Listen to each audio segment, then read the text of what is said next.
Hey everyone, and welcome back to another deep dive. Glad to be back. These episodes are always a blast to record. Yeah, definitely. It's like, we get to really dig deep into something that's interesting to our listeners. Yeah, right, exactly. And it's not just like scratching the surface; it's a full-on immersion. That's right. That's the whole point of a deep dive. Exactly. And today's dive, I think, is going to be particularly fascinating. I agree. We're diving into a set of ancient instructions. Right, from the book of Exodus? Yep, Exodus chapter 35 to be exact, Yeah.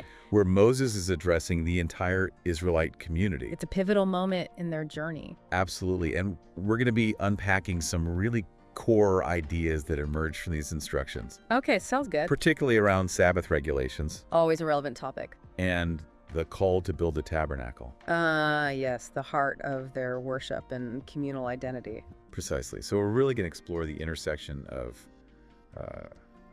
rest and contribution. That push and pull, that dynamic. Yep.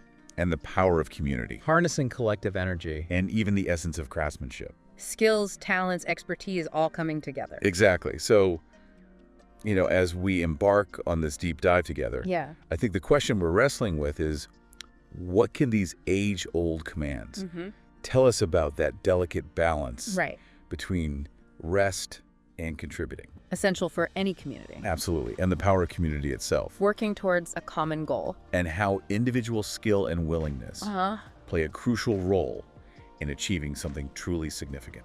Absolutely. And I think what's so striking is that the text immediately presents us with this very stark emphasis on the Sabbath. Oh, absolutely, yeah. Like right off the bat, it's front and center. It's the very first instruction that Moses relays. Right there in verse 2.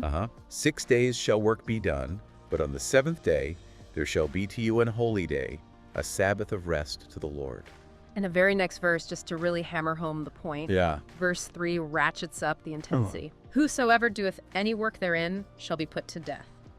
Ye shall kindle no fire throughout your habitations upon the Sabbath day. It's a pretty serious consequence. No kidding, right? Not just like a suggestion. No, it's like a fundamental principle, and they attached the most severe penalty. Death. Yes, death. So this really highlights how central this concept of dedicated rest was to their understanding of their relationship with the divine. It's not just about taking a break, it's like woven into the fabric of their existence. Exactly. And I think that specific mention of not lighting a fire is interesting. Yeah. What do you make of that? Well, I think it extends beyond just the literal act. Okay. It's encompassing any form of labor or activity Right. that would be associated with daily provision. So even preparing food, cooking, anything like that. All of that is off limits. Wow. It's a complete cessation of work. It really makes you think about the profound significance they placed on this day. Absolutely. Was it solely about religious observance? That's a good question. Or could there have been, some practical wisdom embedded in this command? I think that's definitely worth considering. Right. Because imagine this, a mandated and strictly enforced day of rest for the entire community. Everyone stops. Everyone that would have had significant social and even economic implications. Oh, yeah. I hadn't thought about it that way. You're talking about a community that's on a journey constantly facing the demands of survival in the wilderness. Right. They're vulnerable. They need to be working all the time. Exactly. But this enforced pause creates a necessary rhythm, a collective breathing space, if you will, that likely benefited everyone regardless of their status. So it's not just about spiritual rest. It's also about physical and mental rejuvenation. Precisely. Yeah. And it establishes a very clear and non-negotiable boundary. Between work and rest. Yes, a line in the sand. But then almost immediately the focus shifts gears. It does. We move from this absolute prohibition of work to a very detailed set of instructions for, a massive undertaking. The building of the tabernacle. Exactly. It's a fascinating transition. It is, right? It's like after establishing this essential principle of rest, the community is then called to action to channel their energy and resources into this incredible sacred project. It's like a balancing act. It is a beautiful interplay of opposites. So how does this call to action begin? Well, verse 4 kind of kicks off this new phase. And Moses spake unto all the congregation of the children of Israel, saying, This is the thing which the Lord commanded, saying, Take ye from among you an offering unto the Lord. Whosoever is of a willing heart, let him bring it, an offering of the Lord. And what an offering it is. The list of materials is extensive. It's quite the shopping list. Yeah, we're talking precious metals like gold, silver, bronze, It's the good stuff. right alongside this vibrant collection of textile. Oh, yeah. Beautiful colors. Blue, purple, scarlet yarn, And fine linen. right? Then there are more practical materials like goat hair, ram skins, dyed, red, another type of durable leather, acacia wood, olive oil spices. Wow. And then finally, precious stones like onyx and other gems. It's an incredible inventory. It really is. I mean, what stands out to you is just the sheer variety. Oh yeah, for sure. It suggests that they needed contributions from a community with a diverse range of skills and access to different resources. It wasn't just like, okay, everyone bring your gold. No, not at all. It was like, bring what you have, bring what you can offer. Exactly. And notice the combination of those valuable items Mm-hmm.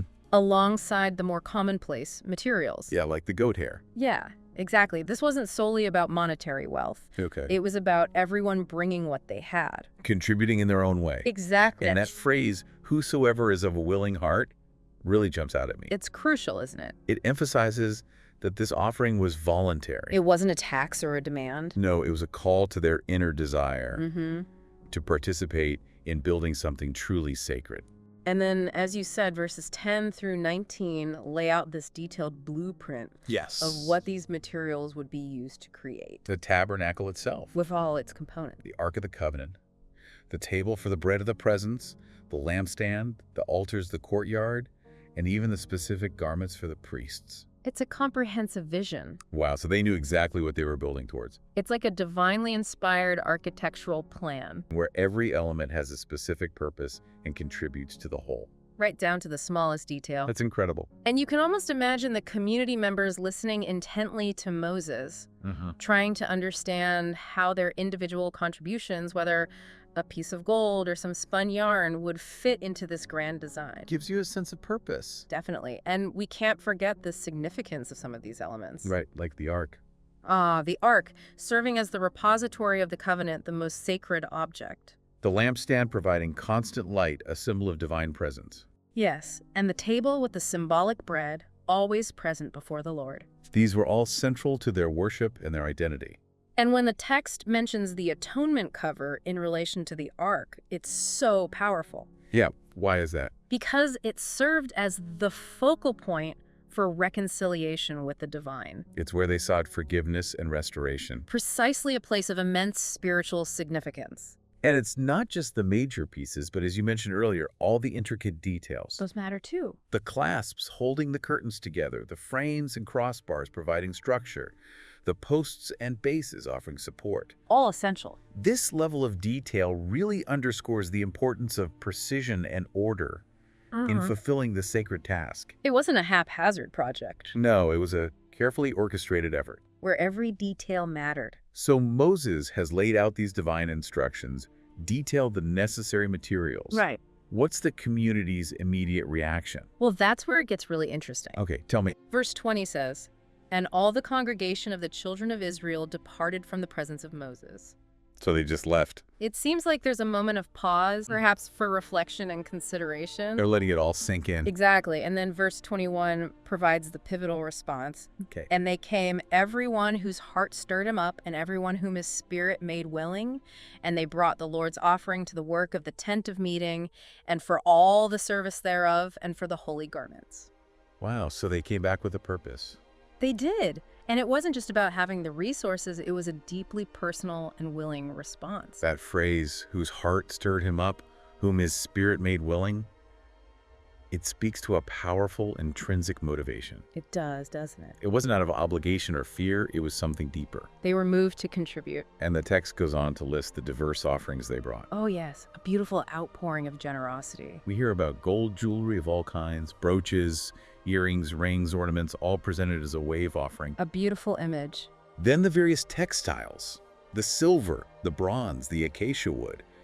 It paints this picture of widespread participation. Everyone finding a way to contribute. It's a testament to the power of a shared vision. Absolutely. And what's striking is the sheer range of resources, Right. which suggests a diverse and resourceful community, Mm-hmm. with everyone contributing what they had, highlighting the value of all forms of contribution, big or small, Exactly. to a shared purpose. And it's fascinating how the text highlight specific skills within the community. Oh, yes, the expertise that was present. Verse 22 mentions both men and women who are willing to contribute. Uh-huh. And then verse 25 specifically notes, "And all the women that were wise-hearted did spin with their hands, and brought that which they had spun both of blue and of purple and of scarlet and of fine linen." Skilled artisan. Yeah, and verse 26 adds, "And all the women whose hearts stirred them up in wisdom spun goat's hair." So it wasn't just about donating raw materials. It was about everyone had a role to play. Whether it was providing valuable raw materials or utilizing their specific craftsmanship. And even the leaders are mentioned in verse 27. Oh, yeah. Bringing onyx stones and other gems, as well as spices and olive oil. It's a real testament to community engagement at every level. Everyone chipping in. So we've got this incredible outpouring of resources and skills. And then we're introduced to the divinely appointed artisans. Bezalel and Oholiab. This is where the vision really starts to take tangible form. Okay, tell me more about them. Well, verses 30 through 35 introduce these key figures.